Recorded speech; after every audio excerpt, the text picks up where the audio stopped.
Bom dia, que a graça do Todo-Poderoso esteja envolvendo a tua vida nesse dia maravilhoso que o Senhor fez para todos, né? Deixa eu te perguntar, nós temos fé porque cremos em Deus ou cremos em Deus porque temos fé? O que você responderia?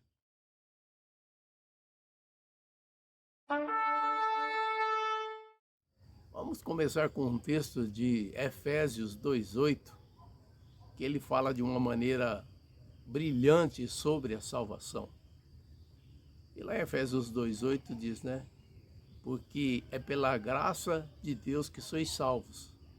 Mediante, olha, pela graça de Deus que sois salvos, mediante a fé. E isso não vem de nós, é dom de Deus.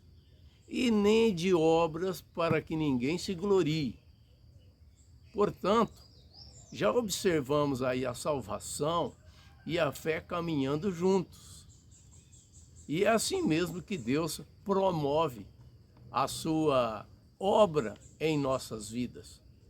Quando lemos Atos 16:14, lá vemos a história de uma mulher chamada Lídia, que enquanto ela ouvia a palavra do Senhor diz assim, e Deus abriu o seu coração para que ela pudesse receber aquela palavra que Paulo estava que Paulo estava ministrando. Então, nós temos certeza de Deus, aliás, né? Aqui fica uma palavra bem contundente a respeito de aquelas pessoas que dizem, eu não tenho fé, né? É comum, às vezes, infelizmente, eu ouvi pessoas dizendo que não tem fé. Ora, sem fé é impossível agradar a Deus. Aquele que crê que Ele existe, que se aproxime dele, creia que Ele existe e que Ele se torna galardoador dos que o buscam. Está lá em Hebreus, essa palavra. Então, a fé vem em nosso coração, em nossa vida, em nosso viver, porque Deus traz essa fé, uma fé suficiente para dar o start, o início da salvação do ser humano. Porque quando nós olhamos para nós mesmos, né? Lógico que nós estamos aqui falando de nós como cristãos, mas há pessoas aí que ainda não se tornaram cristãs, não se tornaram, né? Biblicamente cristãs, às vezes até pensam que são cristãos, mas praticam coisas que a Bíblia condena, como por exemplo a idolatria. A idolatria é muito praticada no meio de muitas pessoas que se dizem cristãs. E se Deus reprova algo, então não quer dizer que ele não está concordando com isso. E muitas vezes passa a ser um engano, né? A pessoa acha que é um cristão e na verdade não são cristãos. Então, de fato, Hebreus 11:6, portanto, porquanto aqui é necessário que aquele que se aproxima de Deus creia que Ele existe e que se torna galardoador dos que o buscam. Então, a resposta a essa pergunta é: os dois se manifestam ao mesmo tempo. Então, nós temos fé porque Deus traz essa fé em nosso coração e, ao mesmo tempo, nós desenvolvemos essa salvação crendo em Deus. Então, temos fé porque acreditamos em Deus ou acreditamos em Deus porque temos fé? Os dois, se manifestam os dois. E é importante isso porque derruba barreiras no sentido da pessoa olhar para si mesma e achar que ela não tem condição, né, dependendo da vida pregressa dela, ela tomar uma atitude diante do Senhor. Mas a gente vai continuar aqui com outros textos. Romanos 1:17 manifesta a justiça de Deus. Então é preciso entender que a justiça de Deus, ela sobrepuja toda a injustiça humana. Percebe? A justiça de Deus. O homem por si mesmo, por mais bonzinho que ele tente ser, que ele tente se manifestar, ele nunca vai estar à altura de ser autossuficiente no que diz respeito à salvação. Por isso que Cristo veio, por isso que Cristo morreu, por isso que Jesus morreu naquela cruz. Às vezes as pessoas falam, né, eu não faço mal, eu, né, pratico boas obras, eu sou uma pessoa que tenho princípios. Olha, você pode ter todas essas coisas aí e ser uma boa pessoa e toda mais. Agora, imagina, Deus na sua palavra diz que ele olhou dos céus para ver se havia um justo sequer, um justo sequer sobre a terra. E ele não encontrou nenhum, motivo pelo qual Jesus vem e morre lá na cruz para pagar através do derramar do seu sangue, né? Ele redimiu, ele continua redimindo todo aquele que se achega a ele. Então, quando você lê Romanos 1,14, você vê a manifestação da justiça de Deus. Por quê? Porque o homem é insuficiente por si mesmo de alcançar essa salvação. Então, Deus trabalha no coração do homem, no coração da mulher, desenvolvendo uma fé pequenina que é suficiente para ele ou para ela entender que ela precisa, né, atentar para o chamado de Deus na sua vida. Ou seja, para se entregar a ele e recebê-lo como único e suficiente Salvador. Essa é a maravilha do Evangelho. Muitas pessoas ficam até perplexas porque o Evangelho é simples. Você não precisa, né, fazer coisas mirabolantes para você receber essa salvação em sua vida. Percebe? Porque Jesus já fez tudo.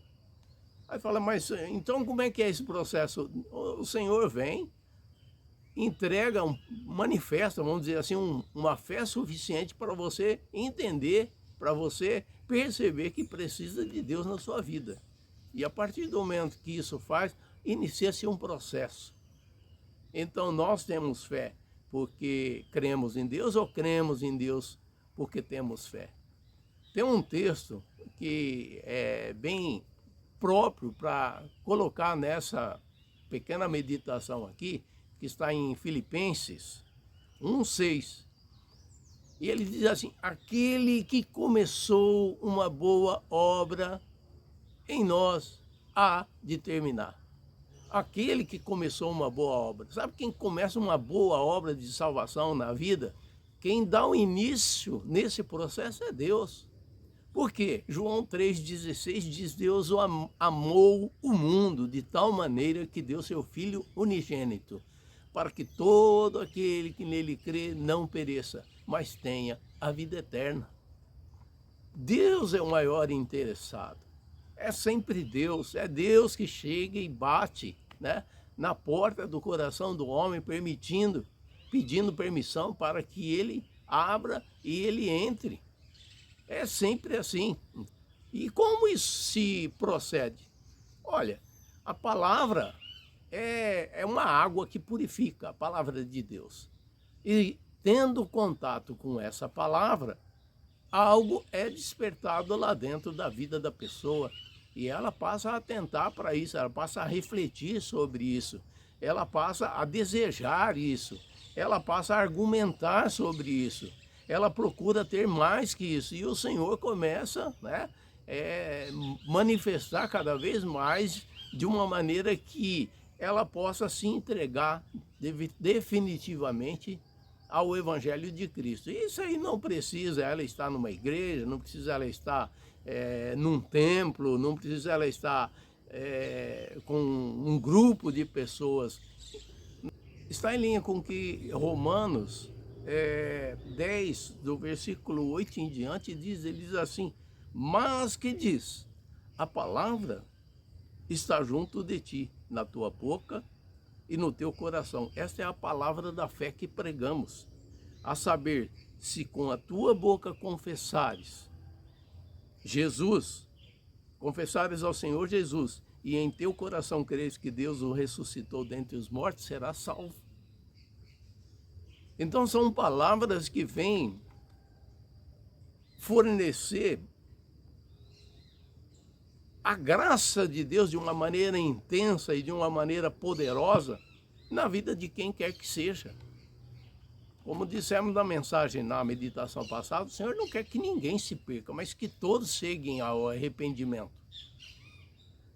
Então não é porque a pessoa faz uma autoanálise e crê em si que ele não tem ou ela não tem fé suficiente para tomar posse da salvação, que Deus a desqualifica. Pelo contrário, é exatamente esse tipo de argumentação própria da pessoa é que permite que Deus, na pessoa do Espírito Santo, venha e traga, né, esse início dessa boa obra, como diz lá Filipenses, aquele que começou boa obra em ti há de terminar.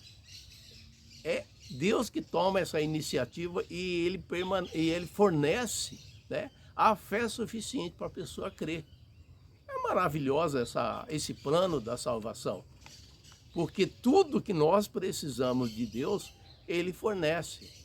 Ele supre cada necessidade, até mesmo as necessidades que nós temos da salvação. Então, Deus nunca vai pedir algo que nós não temos suficiência para entregar. Por quê? Porque Ele fornece. Ele pede amor, mas Ele dá amor. Ele pede alegria, mas Ele é alegria. Ele pede prosperidade, mas Ele é prosperidade. Ele pede paz, mas Ele é paz. Percebe? Ele é fonte inesgotável de tudo que nós precisamos. Então, quando nós, né, sentimos, esse é o caso das pessoas que ainda não se entregaram para o Senhor, não entregaram sua vida ao Senhor, não fizeram, né, ali não estabelecer um relacionamento com Deus, pode ficar tranquilo, isso aí parte de Deus. Mas precisamos buscar, né? Como diz lá o exemplo de Lídia. Então, reforçando, né?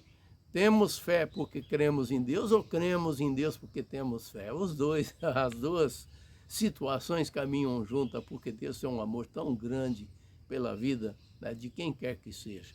Então não importa qual é a situação que você pode ter passado, a tua vida pregressa, então, saiba de uma coisa: Deus tem um interesse muito profundo na tua vida, na tua alma, no teu corpo.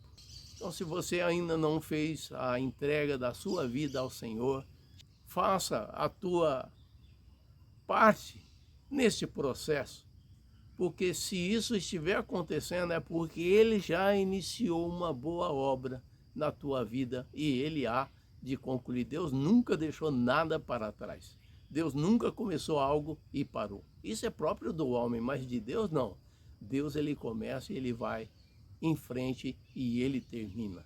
Deus está trabalhando na minha vida, assim como Ele está trabalhando na vida de todo aquele, de toda aquela que se abre para o seu amor, para a sua graça, para o seu perdão, enfim, para tudo aquilo que Deus tem de melhor para a nossa vida. E é bom lembrar que a nossa vida, nessa decisão, ela tem uma repercussão eterna. Ou seja, não é só neste momento, eu decidi hoje aceitar Jesus. Não, é a tua eternidade que está em jogo, é a tua eternidade que está em jogo. E um dia, se você não tomar essa decisão, um dia lá no futuro, na eternidade, você vai se lembrar de palavras como essa ministrada e você vai se arrepender, mas daí já será tarde. Como diz a palavra do Senhor lá em Hebreus, ao homem está ordenado morrer uma só vez, e depois disso segue-se o juízo. Ou seja, como eu gosto de falar, né? Depois da morte não há repescagem. Não tem purgatório, não tem nada que possa ir contra a palavra que o Senhor já definiu. A palavra de ordem ao homem está ordenada a morrer uma só vez. Segue-se depois disso o juízo. E Deus não volta atrás. Deus não muda, Ele diz que nenhum tio, nenhum jota sequer vai passar da palavra. Então, enquanto em vida há esperança. Portanto, para encerrar, se você diz que não tem fé nem para aceitar ao Evangelho da graça de Deus, você está errado. Porque a graça de Deus é suficiente para manifestar fé e assim você crer em Deus e tomar um posicionamento diante desse reino maravilhoso que não é apenas é natural, mas é eterno. Dobra o seu joelho, entra lá no seu quarto, dobra o seu joelho e entrega a tua vida ao Senhor. E tudo mais vai mudar. Ele quer mudar a sua história. Em nome do Senhor Jesus. Fique na paz.